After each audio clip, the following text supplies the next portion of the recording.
Hello दोस्त, कैसे हैं।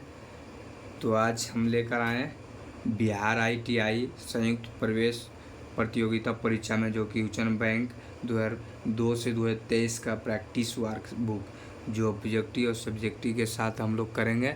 और देखिए 9 तारीख का एग्ज़ाम है, तो बहुत ज़रूरी है तैयारी करना, क्योंकि फॉर्म भरने में बहुत पैसा लगा था 800 200। तो आइए हम लोग चलते हैं। आइए देखिए, ये सब ऑब्जेक्टिव है, दिखाते हैं। ये ITI का संयुक्त प्रवेश परीक्षा पत्र 2020 का ऑब्जेक्टिव हम लोग बनाएंगे। तो पहले इसका क्वेश्चन आंसर पढ़ लेंगे।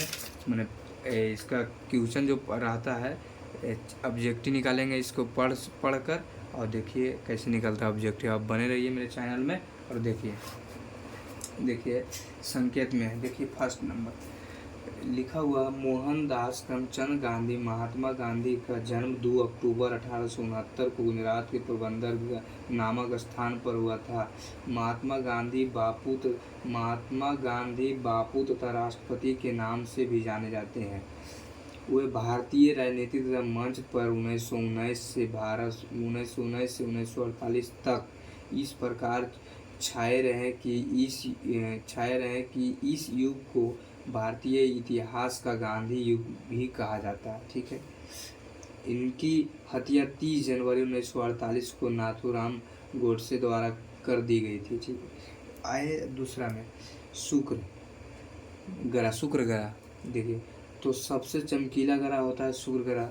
यह पृथ्वी के सबसे निकटतम ग्रह है तथा सबसे गर्म ग्रह है। इसे सांस का तारा, भोर का तारा तथा पृथ्वी का भिंगनी के नाम से भी जाना जाता है। यह अन्य ग्रहों के विपरीत दक्षिणावर्त क्लॉक चक्रण करता है। इसका कोई उपग्रह नहीं है। मंगल ग्रह, ये देखिए मंगल ग्रह जो है लाल ग्रह भी कहा जाता है। मंगल ग्रह को लाल ग्रह भी कहा जाता है। इसका रंग लाल आयरन ऑक्साइड के कारण होता है। मंगल ग्रह पर पृथ्वी के समान 2 ध्रुव तथा इसका कछातली 25% के कारण झुका होने के कारण यह पृथ्वी के समान ऋतु परिवर्तन होती है। इस ग्रह में मीथेन गैस भी अधिकता होती है तथा इसके 2 उपग्रह होते हैं। कौन कौन? एगो डिमोस तथा एगो फोबोस। एगो डिमोस एक फोबोस। चौथा में देखिए ध्रुव तारा को पोल स्टार या अल्फा उसाए या माइनोरिस भी कहा जाता है। वर्ष 2011 को क्रिकेट विश्व कप का फाइनल मैच भारतीय क्रिकेट टीम और श्रीलंका के क्रिकेट टीम के बीच 2 अप्रैल 2011 को मुंबई के वानखेड़े स्टेडियम में खेला गया था, जिसमें भारत ने श्रीलंका को हराया था। छठा मैच बंगाल के विभाजन ने सांप्रदायिक विभाजन को भी जन्म दे दिया। 30 दिसंबर 1906 को ढाका में नवाब आगा खां और नवाब मोहसिन उल मुल्क ने नेतृत्व में मुस्लिम लीग की स्थापना हुई थी।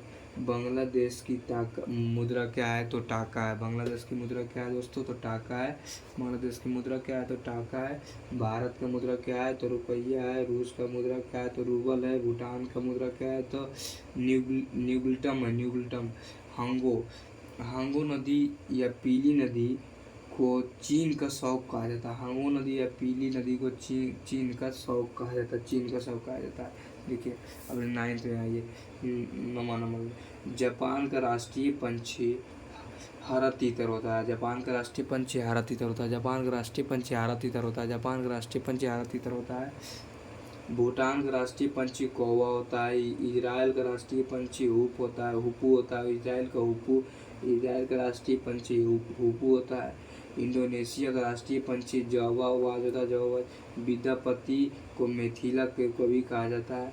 भारत का सर्वाधिक वन क्षेत्र वाला राज्य मध्य प्रदेश है, जो 77,482 वर्ग किलोमीटर है, जबकि मिजोरम 85.41% सर्वाधिक वनावरण प्रतिशत वाला राज्य है।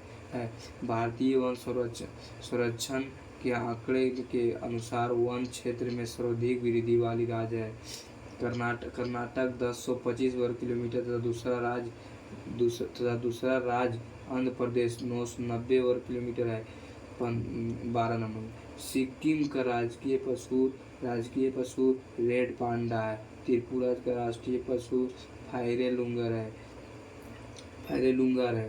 तमिलनाडु का राष्ट्रीय पशु नीलगिरी तार है। उत्तराखंड का राष्ट्रीय पशु था अल्पाइन कस्तूरी हिरन है। देखिए 13 नंबर में। उड़ीसा की राजकीय पंछी क्या है? तो भारतीय रोलर है। उड़ीसा का राजकीय पंछी क्या है? तो भारतीय रोलर है। आंध्र प्रदेश के राजकीय पंछी क्या है? तोता। आंध्र प्रदेश के तोता है दोस्तों।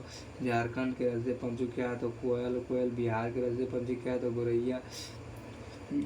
राजा राम मोहन राय ने 1828 में ब्रह्म समाज की स्थापना की, जिसे भारतीय सामाजिक धार्मिक सुधार आंदोलन में से एक माना जाता है।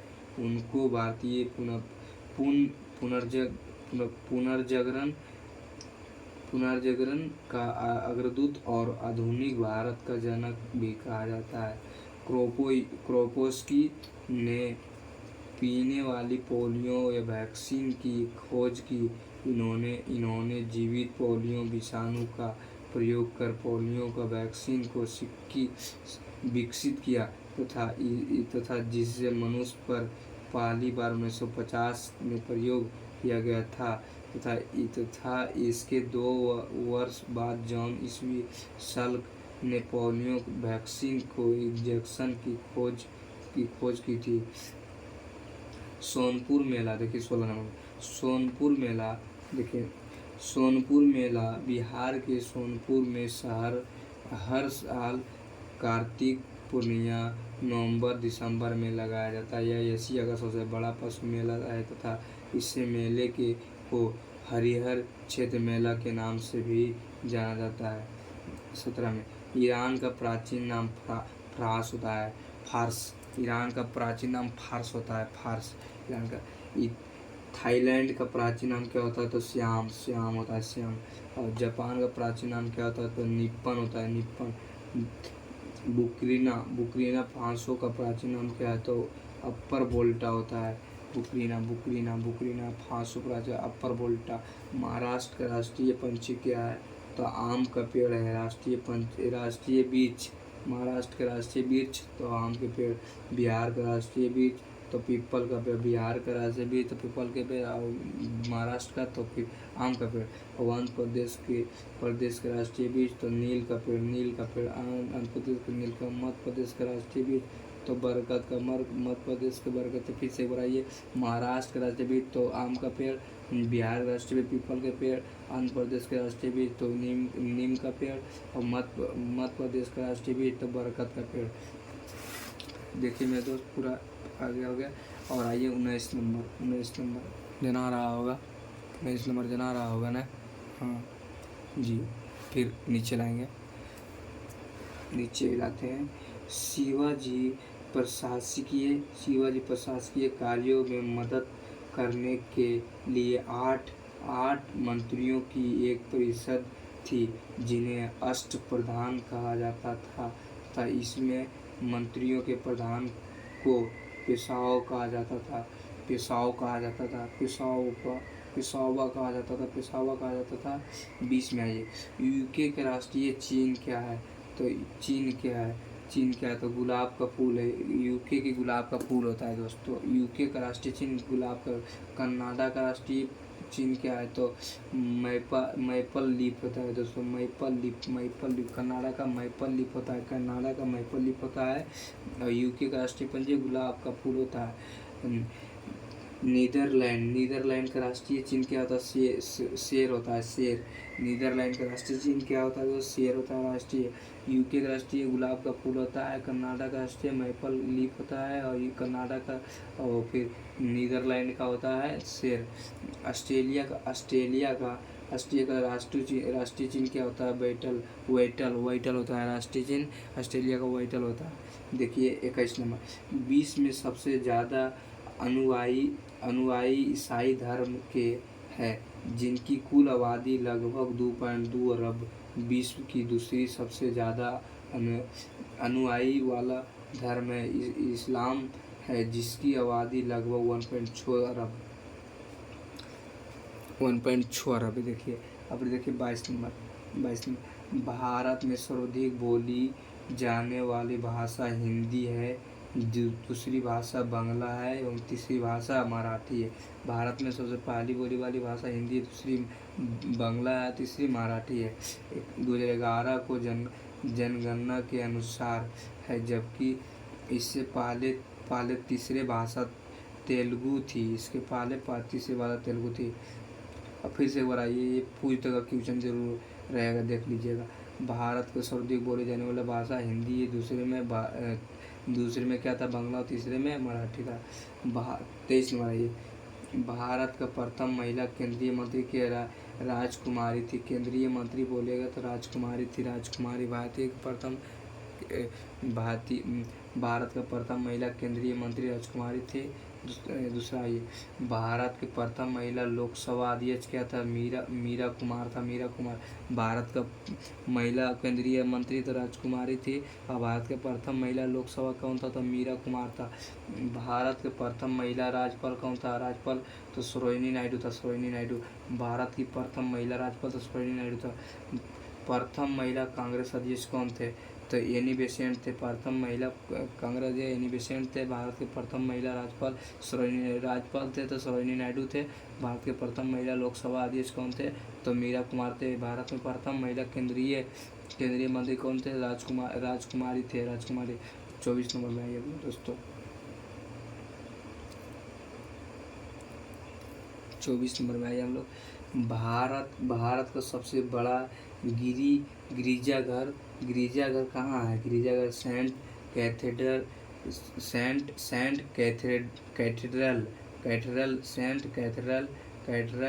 गोवा है। सेंट कैथेड्रल गोवा है।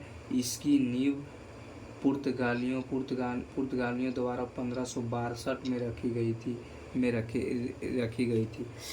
25 में फ्रांस सरकार की सरकारी दस्तावेज यूलो बुक, ब्रिटिश सरकार की सरकारी दस्तावेज बुल बुक, नीदरलैंड सरकारी की सरकारी दस्तावेज ऑरेंज बुक, इटली एवं ईरान की सरकारी दस्तावेज ग्रीन बुक होता है।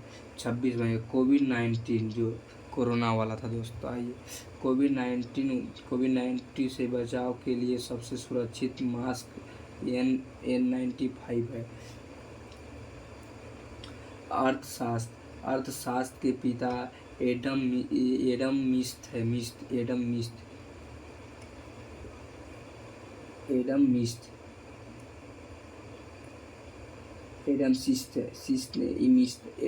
को कहा जाता है। मिस्ट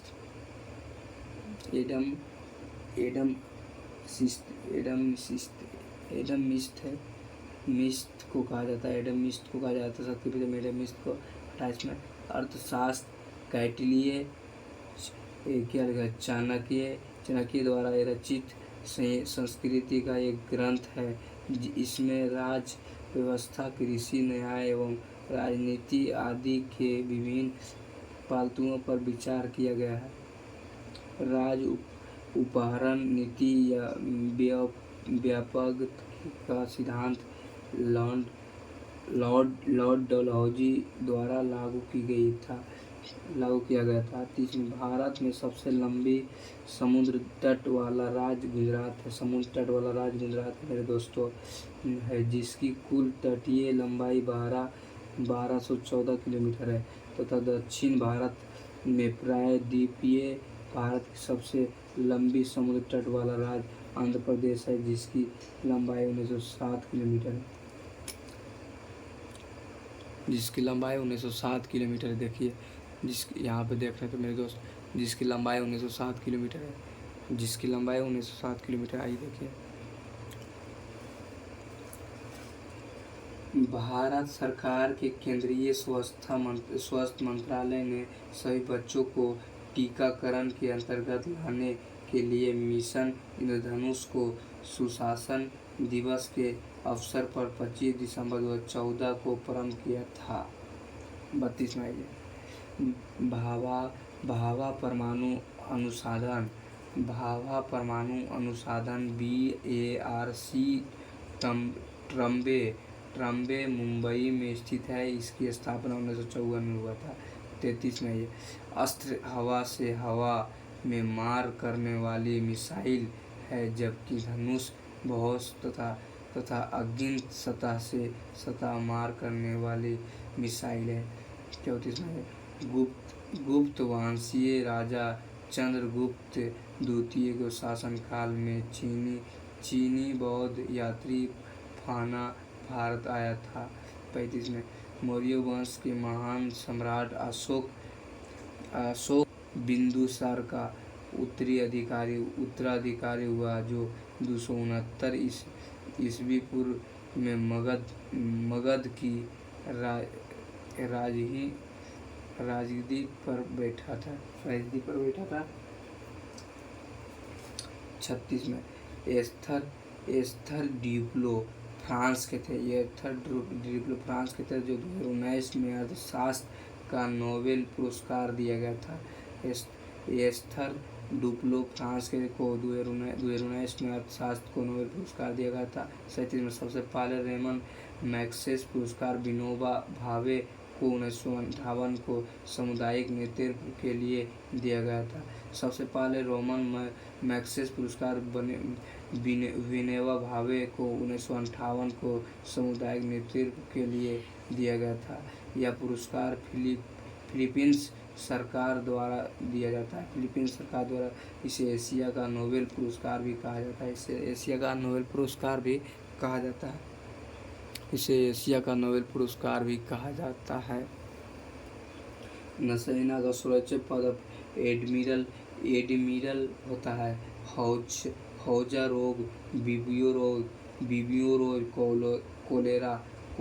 कोलेरा नामक जीवाणु द्वारा दूषित भोजन या पानी को ग्रहण करने वाला माध्यम से होता है। यह आंत को प्रभावित करता है। इस रोग को मुख्य लक्षण लगातार दस्त और उल्टा होना। 40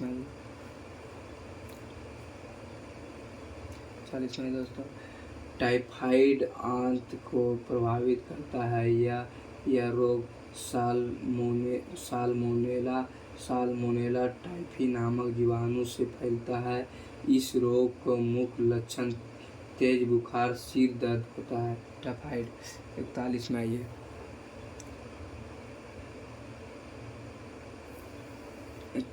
तो उच्च शिक्षा का केंद्र वालवी गुजरात राज्य में स्थित है। उच्च शिक्षा का केंद्र वालवी गुजरात राज्य में स्थित है। 42 में आइए।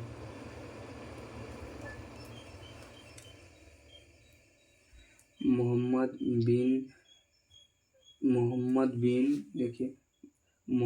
बिन तुगलक ने अपनी राजधानी को दिल्ली से देवगिरी ले गया तथा देवगिरी का नाम बदलकर दौलताबाद रखा। उसने पुनः अपनी राजधानी को दौलताबाद से दिल्ली ले आया।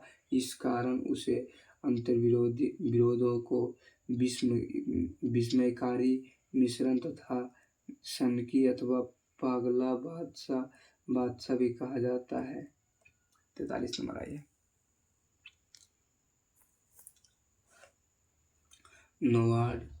नबार्ड भारत के औद्योगिक वित्त का स्रोत नहीं है। भारतीय औद्योगिक वित्त निगम की स्थापना 1948 में की गई थी। इसकी स्थापना का मुख्य उद्देश्य देश में सार्वजनिक, निजी तथा सरकारी क्षेत्र को बड़े उद्योग के लिए दीर्घकालीन और मध्यकालीन ऋण उपलब्ध कराया।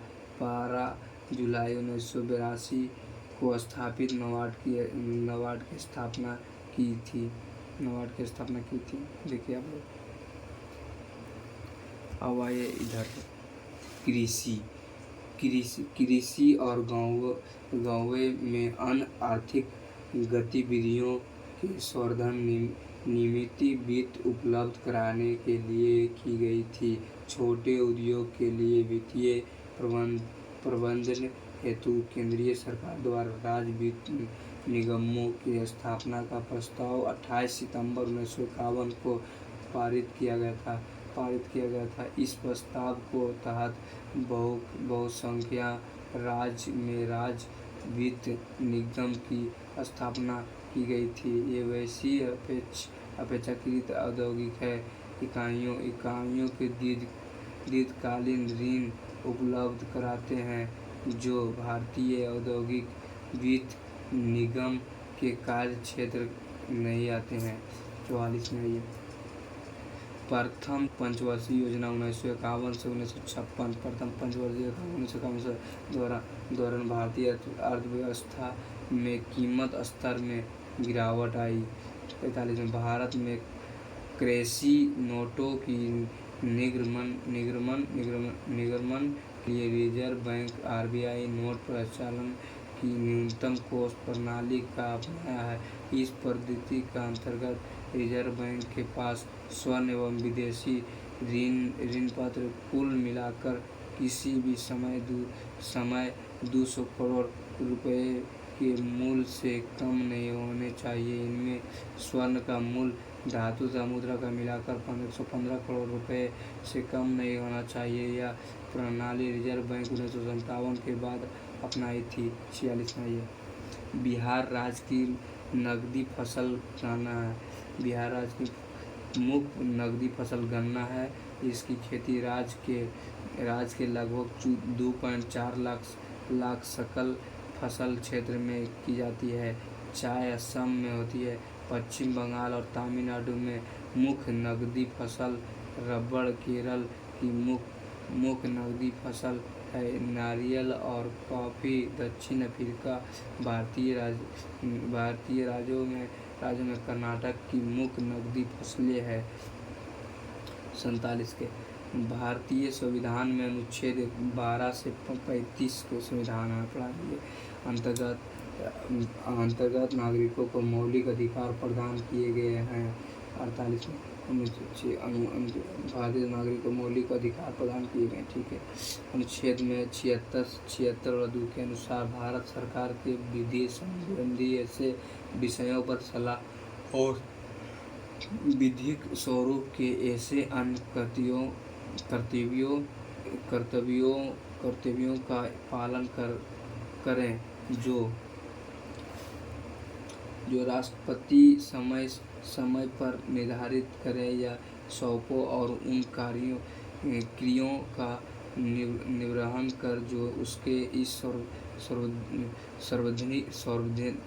संविधान अथवा तत्समय प्रवृत्त किसी अन्य विधि द्वारा प्रदान किए गए हैं। अटॉर्नी जनरल महान्यायवादी भारत सरकार का सर्वप्रथम विधि अधिकारी होती है। 49 में ये दोस्तों